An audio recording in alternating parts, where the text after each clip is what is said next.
What's going on, everyone, and welcome back to Powered by Primus. And in today's video, we're going to be talking about Gen Con. Now, like I said, I've been getting lots and lots of emails about it, people asking me just all kinds of stuff, and today we're going to be really addressing kind of everything encompassing Gen Con. So, the first thing that I want to talk about with Gen Con, and it's something that I want to really stress the focus on, is fun.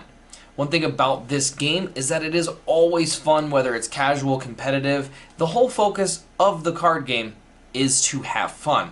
Lots of people are messaging me really kind of actually stressed about it. Now, I think that's kind of where everybody is at in this boat because the meta is going to be so new. We just had Wave 3 dropped on us and everything really got flipped upside down. But like I said, I always want to focus on fun. I always want people to remember that no matter what's going on, no matter what situation it is, that this game is fun. So like I said, that was step one, and that is going to be really just trying to enjoy this game.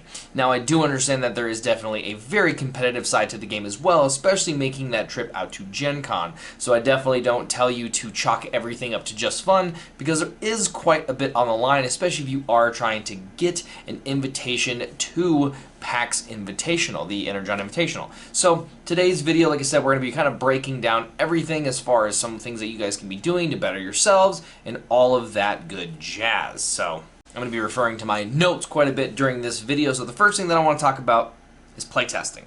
Now, playtesting is going to be, in my opinion, your biggest strength and your biggest weakness. Now, playtesting involves quite a bit of things. The first thing that I want to say about playtesting is try to get a group. Try to get at least one other person that you can playtest with. Now, I am here in a second going to get into what you can do if you are a solo player, you don't have access to a group or someone else to play with. I do have something for you guys as well.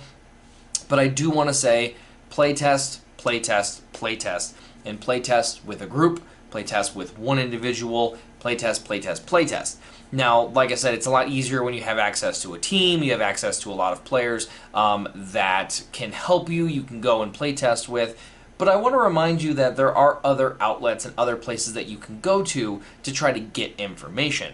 Now, there are multiple content creators, obviously, that you can go to. You can watch our videos. Maybe you'll get some inspiration from something like that. But I know for me personally, you can email me at poweredbyprimus@gmail.com, and I will always respond. I've helped quite a bit of people really up their decks. I get messages all the time from people that did really well or asked a question about some stuff. I am always open to helping you. Now, I may not respond the same day, but I will definitely respond. I know we're very close. I mean, I think we're, 10, 11 days out till Gen Con at this point, so it's definitely going to be getting really close to that window. Everyone really wants to know what to play, what's good, and we'll get into that at the end of the video, or at least a little bit later on. So, even going over to Reddit, you can post on Reddit asking about some help. You'll get tons of replies on Reddit. You can head over to the Facebook group and you can go on there and you can ask for help. There are lots and lots of people who are willing to help you. You are not by yourself if you're even in an area all by yourself. There are definitely tons of outlet where you can go to and really get some response and really get some good feedback on, you post a deck list that you're, considering. People will tell you about some cards, some specifically, and like I said, I'm going to get into another playtesting thing here in a second, which will kind of help you out as well. So that's the first thing I want to talk about is being able to really get access to those kind of things. Now, if you are playtesting with a group or with one individual as well is what we'll start with. Notes. Notes are going to be your biggest friend. Now, I would doubt that you are the kind of person that can just sit there and mentally take notes to the degree that I know I take notes for playtesting. I'll tell you guys about that here in a second, but notes are a really big thing. So the way that I do my playtesting is that I bring a pad of paper when I playtest. Now, I can play a game, me personally, play a game, take all the mental notes I need, but after that game, I have to go and write it down because I will definitely forget, as well as probably the majority of people. That would be an amazing thing if you were able to sit there and play 10 games and remember everything that happened all those 10 games, the turns and stuff like that. Now, like I said, I go very in-depth when it comes to my playtesting as far as my notes go. I will write down what deck I'm playing, what deck my opponent is playing, and then I will actually have all the different turns. So my turn, my opponent's turn, my turn, my opponent's turn. And if there is something memorable in that turn that goes down, whether it's a specific card that just ruins me, or it's a specific card that I top deck that ruins my opponent, or even if it's my opponent got really lucky on a flip when it came to attack or defense, I will write all of these things down on those turns that will happen, and that way I can review it. It is very, very good to be able to go back and watch video, go back and read notes, to see what happened and where and with what matchup, because those things become very, very important in a game. If you ended up losing a game because your opponent top decked a grenade launcher, you can go, okay, I know grenade launcher is a very good threat card against me. If I happen to get an espionage, let me try to hit it. Or if you are just unfortunate and your opponent happens to just win with grenade launcher, that kind of is what it is, but now you know that that card is a card that beat you up. Now, then again, if you win and your opponent didn't get a grenade launcher, you're on the same boat. You know, okay, I have a way higher win percentage.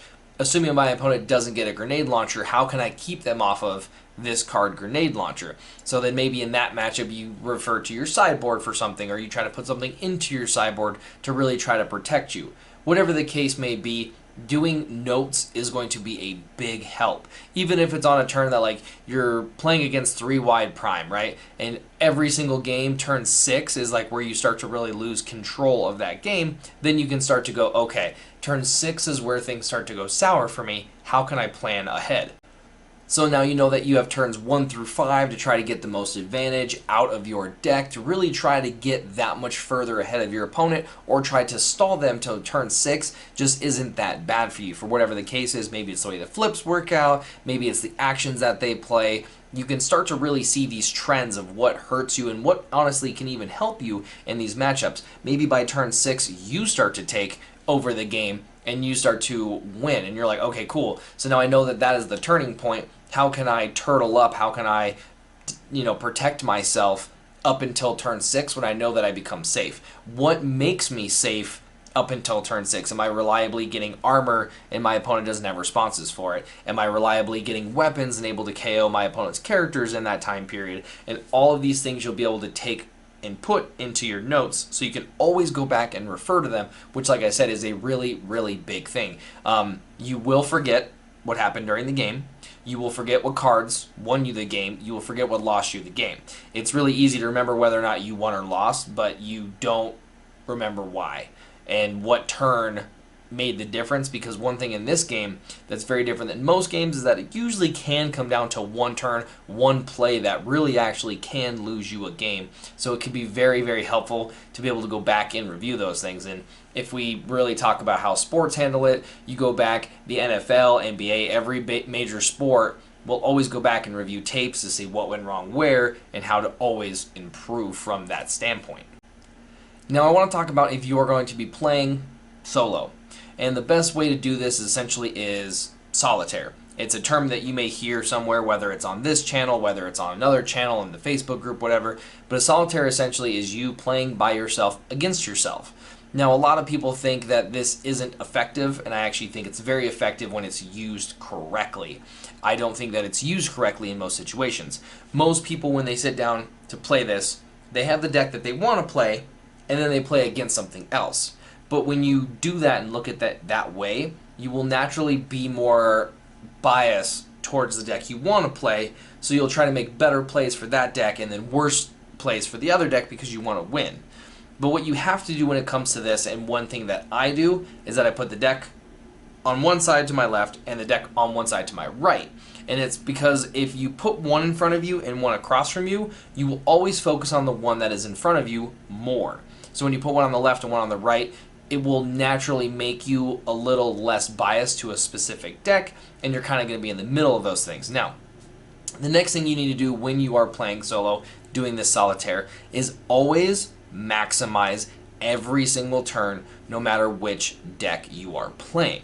Let's say deck A, you're in all orange, you're a bug deck, you want to just swing, swing, swing, and then we're running 3-wide Optimus. We'll just try to use these same ones over and over. On the right side, obviously your goal is to really try to get those direct damage cards, take out Scrapnel, do all the things with Optimus Prime, and you know both of those decks' game plans. So it's making sure that every single turn that you push the best play that you can with either deck so you get honest and good results. It's easy for you to be, let's say you want to play the bug deck, and for you to attack with Scrapnel and then go, oh, well, Optimus Prime back, and only deal 3 damage. That's not how it would go in a gameplay by any means, so you don't want to skew your results because of misplays. Misplays are a real thing. Misplays happen to all of the best players, and it can cause games to go down in losses, but you don't ever want to go, I'm going to win because he may make a misplay. Always assume that your opponent has the best card to play against you, and always assume that they've play tested even more than you, and always assume that they're a better player than you, because if you're not playing at your best, if you're not testing at your best, if you're not testing your deck against the best, then you are going to lose. Now that we got playtesting kind of down, we know what we're looking for, we know how we want to playtest, what kind of decks are we going to play? And right now we're in a really interesting space, which is really the best way for me to put it. A lot of people are asking me, what am I playing at Gen Con? What is the Colorado group going to be playing at Gen Con? What are we playing? What's everyone else playing? And no one really knows, to be honest. Right now, we're all in the very interesting spot of trying to experiment, trying to innovate, trying to mess with older decks, to see if something new popped up, trying decks that are already tried and true now and trying to make them even better. We're kind of all over the place. Everyone is really kind of all over the place.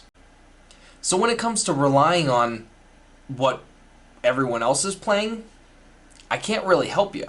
I can't even help myself. Playtesting is a major part of this game, especially on a competitive standpoint, but it's really hard to playtest against something that you don't know exists. Now, it's honestly a really difficult thing, and what I do is playtest against what I assume is going to be there and what's really good. So I lay those decks out, play what I think might be good, run it for probably 10, 15, 20 games, take notes, and see if what I have even has a chance against it. If I only win 4 out of 20 matches, that deck has to get scrapped. Why does that deck not win more? Is it because of my character lineup? Is it because of my deck? Is it because it's, orange focused when it should be blue focused? All these different things come into play to see if I can even modify that deck to become more competitive. But let's say it does. I modify it, and then it wins that matchup 18 out of 20 times. Now, the next thing you have to do is take that deck and go up against another deck you think is going to be really good and do 20 more games. So it really takes a while to get to that point. And one thing that I'll mention is that every deck has a bad matchup. Now, you may have a deck that has great matchups against A, B, C, but just gets completely wrecked by D. There's nothing you can honestly do about it. You could sideboard for D, and then you're more taken care of against the entire field, but you may get matched up against deck D, and then you're just kind of lose, and that's something that you guys can't really control.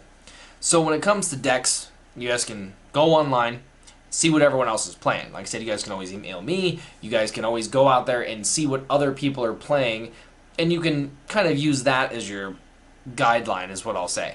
Go, oh, this person's running this deck. I saw that it reported really well. Okay, let me test against it. Let me see what it does. That is entirely possible, and that is a good thing to do. In addition to that, like I said, pulling out old good decks. We know that we have Bugs, we have Superion, we have Sentinels, we have 3-Wide Prime, we have Dinobots. We have this already predetermined list of decks that are deemed good. So maybe give them some Wave 3 updates. Sorry. If there's some Wave 3 updates you can give them, and then play test against those. And if your deck can continuously do well against this deck and that deck and that deck, then you're on the right track and you kind of have something good. And then you're down to that playtest thing. Playtest some more, test each thing, do those notes, make some modifiers, refine the list, and then you're kind of in the right boat. The other thing you can do is innovate all the way around. Build a brand new deck that no one knows about, try out a team that no one knows about, and then playtest that. Now, either way you go with it, it's not a problem. I know personally, building a deck can be really tough, especially building an effective deck. it's really easy to build a deck and it ends up being casual or whatever the case is. But when it comes to trying to build something competitive, it now makes it way harder. Do you run 3 of a card? Do you run 2 of a card? How many white pips do you run? Is it more orange focused, more blue focused? All of these things can come into play, and it makes building a competitive deck very difficult. And then, if you want to really up the difficulty level, say, hey, we're going to a massive tournament in 11 days, and by the way, no one knows what anyone else is going to be playing. Now you're building a deck to beat imaginary invisible decks on top of decks that are visible and great. It is a really difficult thing, which is why I can understand that if someone goes out to the internet to see what decks are out there, what decks do well, and playing those decks. One thing that I am a big advocate of is deck practice. Now, what deck practice is just a lot of practice with your deck. It's kind of basic, nothing too crazy. But deck practice is really rewarding in this game. You can give someone a deck that they don't really know how to play, and if the deck itself is really solid and you have a good player who's a good pilot, that player may do well. But if you give a good deck to a player who's a great player, who's played that deck a bunch, you are going to have a way higher success rate when it comes to winning your games. You know how the deck functions, you know some of the interactions, you kind of know how you're going to draw, how you're going to flip, and you can start to make different plays that someone who's never played that deck before or has little practice with that deck before does any real good. You know, you may go, oh, you didn't flip Scrapnel to KO a character or tap down a character. That was a huge play mistake, whereas someone who has a lot of experience with that character may know that that is a very real play that can win some games. So misplays like that will happen. And again, don't ever, ever, ever plan on winning a game because your opponent's going to make a mistake. Bad call. Now, the next thing I want to talk about is probably one of the most important things, and that's a mental break. Now, this can really go into kind of any aspect into your life, but we're going to use it just for the trading card game, obviously. Now, this also works for if you're going to a qualifier in your local area, or even just a regular Saturday night tournament. But mental breaks are very, very important. Now, what I mean by mental breaks is a mental break. Take a break from the game. Take a step back, if it's for a day, if it's for a week, whatever the case is for you to feel more comfortable when you come back and sit down at the table. It is very easy to burn yourself out, especially when you're trying ridiculously hard to build a new deck or get ready for Gen Con, or like I said, an invitational you're going to, or even a Saturday event, to really burn yourself out and go, okay, I've got 4 different decks, I'm going to sit down, I'm going to play test it for 9-10 hours, and then tomorrow we're going to meet up again and we're going to play test for 8 more hours, and then let's say the event is the day after that. You're going to go into that event with mental exhaustion, especially if it's a 5-round, 10-round tournament. You are going to be beat. And if you are mentally beat up, you're not only just playing your opponent, you now have to play yourself, and you're in an even worse spot. If you, like I've said in the beginning of the video, if you make a misplay in this game, sometimes it's small, sometimes it doesn't make too much of a difference, and then sometimes it just straight up loses you the game. Maybe you attack with the wrong character in the wrong sequence. Maybe you forgot to flip a character that sent you back an entire turn on your sequencing, and that loses the game. Or maybe you had a really good action in your hand and just completely weren't even thinking about it because you were tunnel vision on attacking your opponent's character. It's very easy to make those mistakes when you're mentally exhausted. If you're tired, you spent so much time just playing over and over and notes and playtesting and practice and no sleep and yada yada, and then you just get destroyed because the person across the table from you had some sleep that night. So it is a big part of the game that I believe, and that I think it really does make a difference. If, let's say, you have 3 days of playtesting ahead of you, break up that time. Say, okay, let's playtest for 4 hours here, let's playtest for 4 hours here, let's playtest for a couple hours here, so you're not just super high-strung the entire time and just go, go, go. Give yourself that time to digress, to think about it, read over your notes, just take a break, and then get back into it. Because trust me, your results are going to be way better. This all comes down to tilt. It's another big thing in this game. tilt can be affected by it now because you didn't get any sleep, or maybe you're hungry and then you get angry when you're hungry, and then now you're frustrated on top of it, you're making mistakes and you're angry, and all these things can pile on, and you will just play worse and worse and worse. So like I said, I can't stress it enough. Just take yourself a mental break. Do all your playtesting, and let's say like even the day before your big event, just take the day off. As long as you're doing the correct playtesting, as long as you're making the correct plays when you're playing the game, it will just naturally become a thing when you go to sit down at the table to actually play. You'll look at your hand and go, I'm on autopilot because I've done this so many times. I know what I should be doing, and your deck will give it to you. You will do it correctly. Whereas, like I said, trying to force something just over and over and over, it's a really bad idea. Now, the next thing that I want to talk about, like I kind of dipped into already, is the meta. I don't know. In this instance, I can't help you. I don't know what Team A is playing, what Team B is playing. I don't even know what I'm playing yet. Like I said, we're still in that very early experimenting. And I don't even think that after Gen Con, there will be a meta. There will be things that will pop up to beat what was at Gen Con.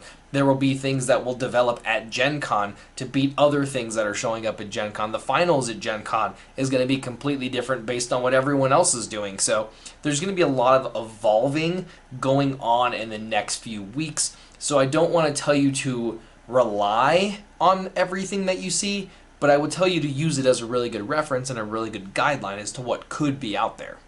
But I will say that is one thing that I'm actually really excited for, and I'm probably the most excited about when it comes to Gen Con, is playing against something new.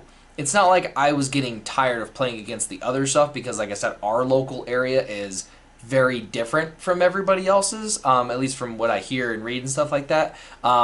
So I'm always playing against something new, but I'm really excited to go sit down at Gen Con and see what someone across the table comes up with, whether it's some wacky concoction or some little cool like mini combo, not infinite combo, don't bring it, deck, or if it's some monster powerhouse that I would have never thought about putting together, or even just a couple of really fun homebrews. It's going to be really, really exciting to see what's going to be there.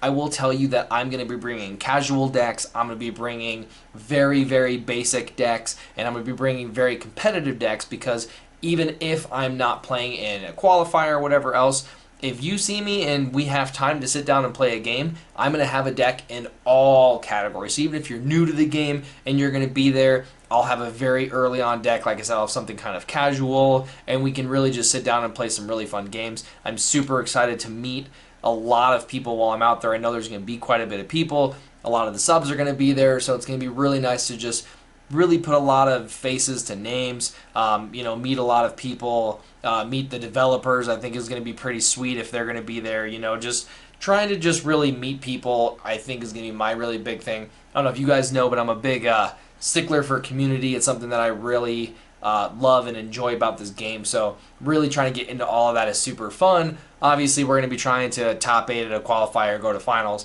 do all that good jazz, but I'm definitely really looking forward to just meeting a bunch of people and having a lot of fun.